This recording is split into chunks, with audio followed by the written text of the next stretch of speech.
ready? Cuando quieras. Okay. Wait.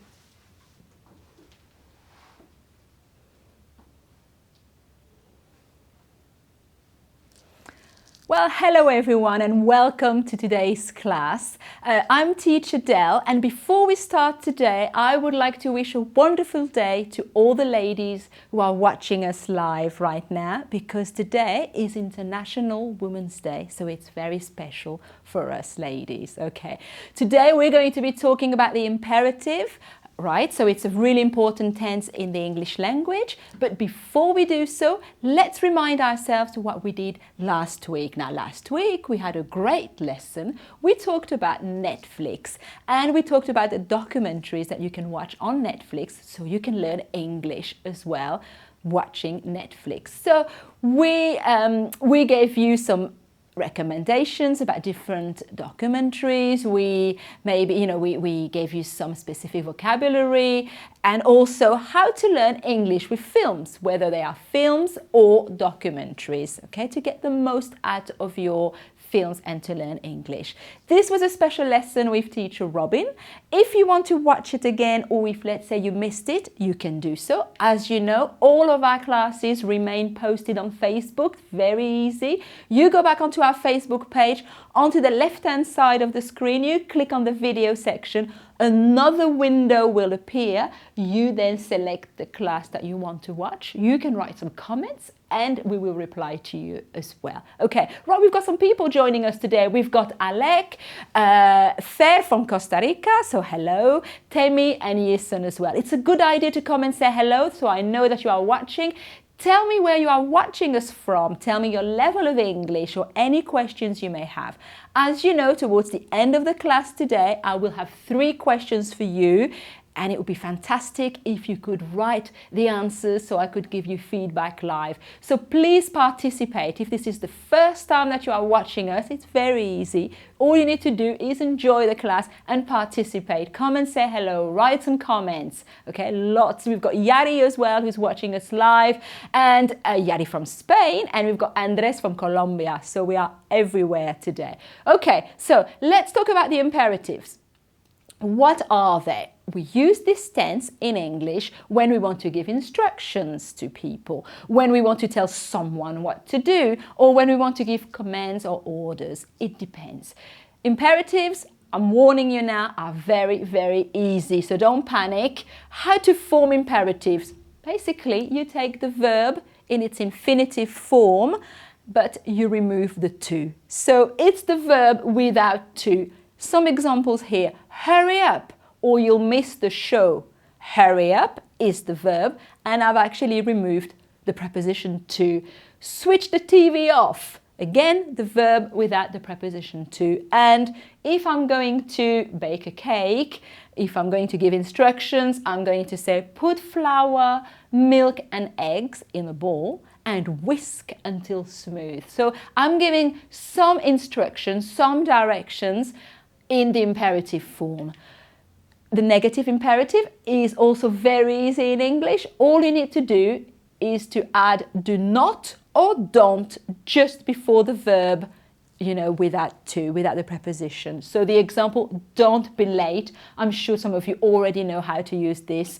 Don't be late, do not go to work today, or don't keep opening the fridge. So don't or do not, right? Irene, Jesus, Gilberto, Claibir are saying hello to us. That's wonderful. I hope I'm saying your names right. I apologize if I don't, but come and say hello so I can give you a wave during the show. Okay, so now a little bit more complicated. It's imperative with letters. Letters is very formal. We don't use it very much in certain circumstances. So imagine you're going to maybe a church or a place of worship and you may have somebody inviting you to do something. For example, let us take a minute of silence, please. Okay, let us, so all of us, let us. Or if you want to tell someone, look, I'm going to do this time, you are offering your help, you will say, let me do the washing up for once, let me. Right? So we use that's an imperative as well. So now Again, imperative to make suggestions. The more common form, which I know you already know, is let us, but we contract it and we say let's. Let's not miss the train. Let's go on holiday. Let's take a vacation. Let's go to the beach, right? Okay, let's go to the cinema tonight. Let's, it's a suggestion. Another way to suggest something in English, you can say, why don't we? You asking a question really. Why don't we? Why don't we go to the beach? It's so sunny today. Why don't you tell her the truth? Or let's go to the beach. Let's tell her the truth. It's the same. So let's continue.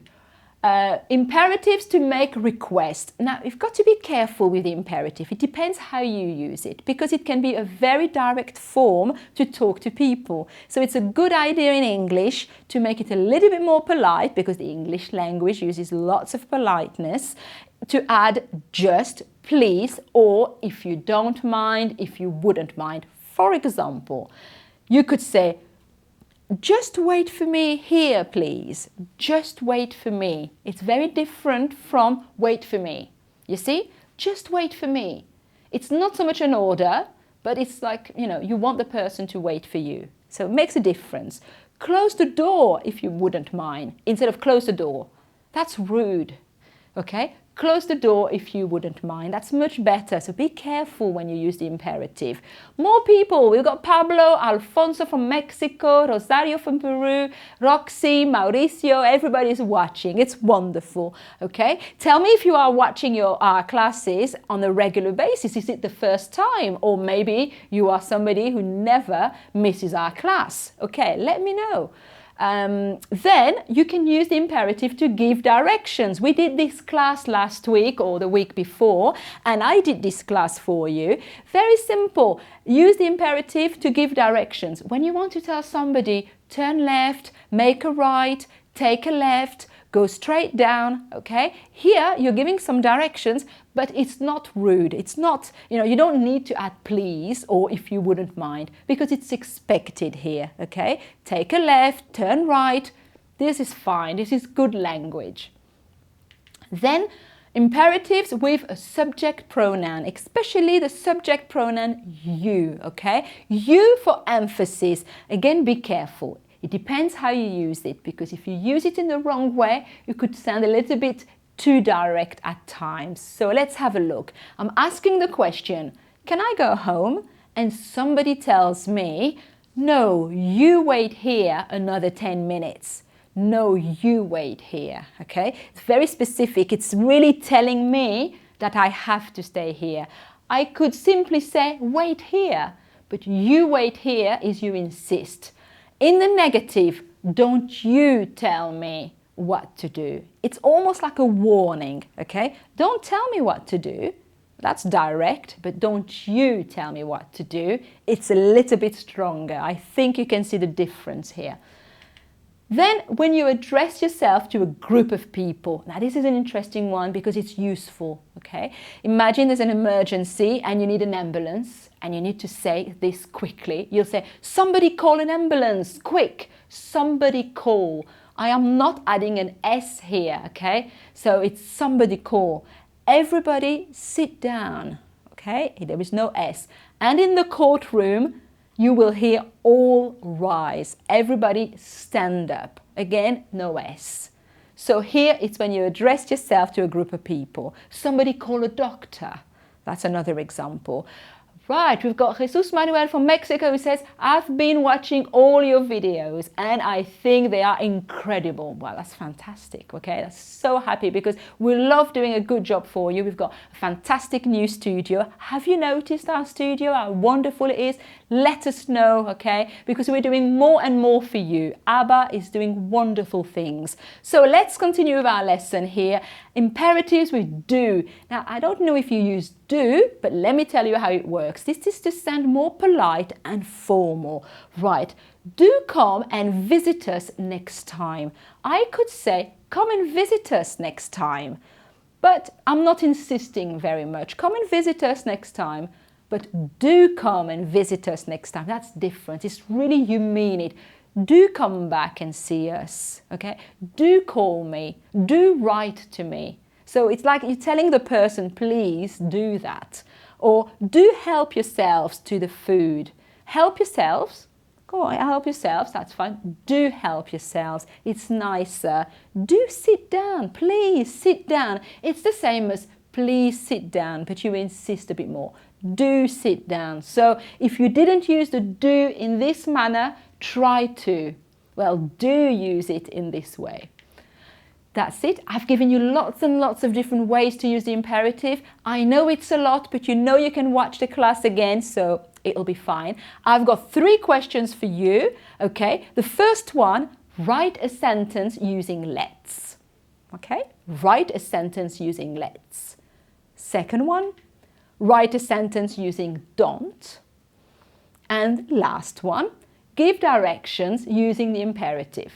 So imagine you have to give somebody directions to the city center, even driving directions, use the imperative for that. So 3 questions, 1 sentence with let's, 1 with don't, and the other one you have to give directions.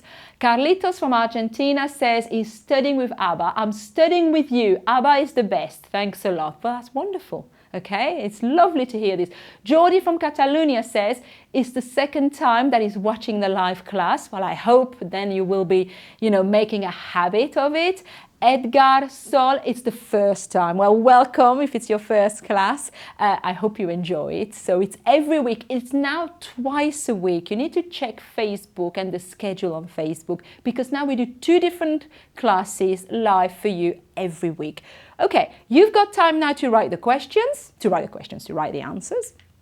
I'm going to tell you a little bit more about ABBA, especially for people who are just joining us today. Okay, ABBA is a wonderful way to learn English. So at ABBA, we have a wonderful course which contains 144 units. We go from beginner's level all the way to business, so there will be a level for you. And each unit works in the same way. So the unit will start with a film. I'm getting this wrong. The unit will start with a short film, and that's perfect for you to listen to conversations, listening to different accents. So you have a film, and then in the unit you'll have lots of different activities, asking you questions about the films, checking your understanding, teaching you vocabulary. You will also have the video classes. Each unit contains a video class where we teach you grammar in a really nice and simple manner. And also you will have an assessment, a little test at the end to make sure that you've understood the unit, to then move on to the next unit. So it's a nice way because it's a very, very flexible way to learn English. You can learn on your smartphone, you can learn at home on your computer, wherever you are, you can learn English with ABBA. So that's what it's all about. You've got different ways. You can actually be a free student or a premium student.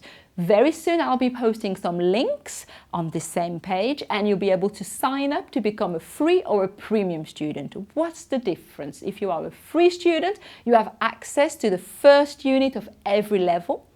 And also you have access to all 144 video classes. These are the grammar classes.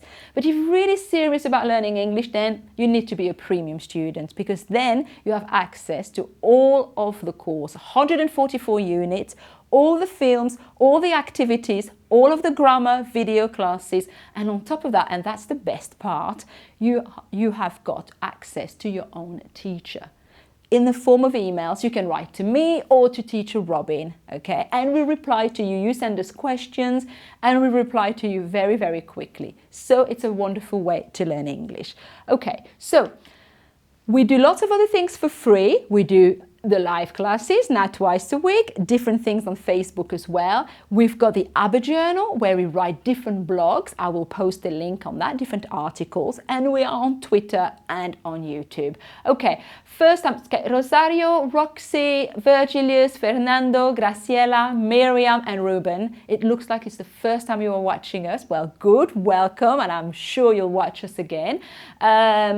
Right, Carlito says, I'd like a class about comparative and superlative. Yes, we can do that. It's a good idea. Give us some ideas because we're always thinking, you know, to make sure that you improve your English. Okay, we'll take that into consideration. Fair wants to know, okay, you want to know if you've got a test. I'm not quite sure what you mean by this test. Is that like a level test maybe? There will be a level test, sure. So you know where to start, okay? So, but let's say if you become a premium student and they say, okay, you are an intermediate student, you still have access to the pre-intermediate, for example. Maybe there are things that you need to revise. So yes, we have a level test. Okay. So, time to answer your questions. Lots and lots of people saying hello, asking questions, but do we have any sentences with the imperative? Remember, one with let's, one with don't, and some directions as well. Yolanda, let's go to the beach. Fantastic idea, okay. Do you live near the beach, Yolanda? Okay. I do, I'm lucky, I live by the beach, but it's winter now, so I don't really go. So yeah, let's go to the beach is a good one. Come on, someone else sends an answer.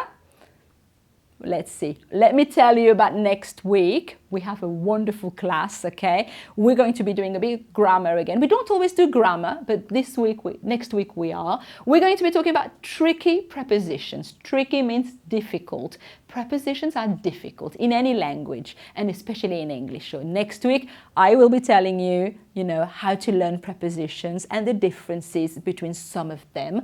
So you need to check Facebook for the schedule. You need to sign up to our newsletter. I will send you the link.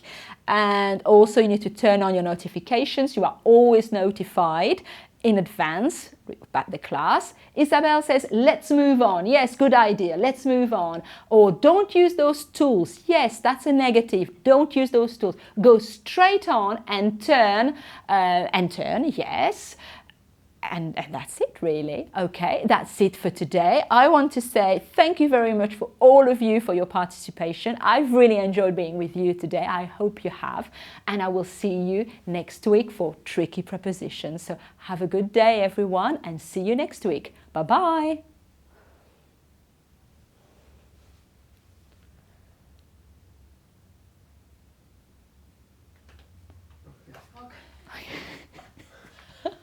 Sometimes I'm more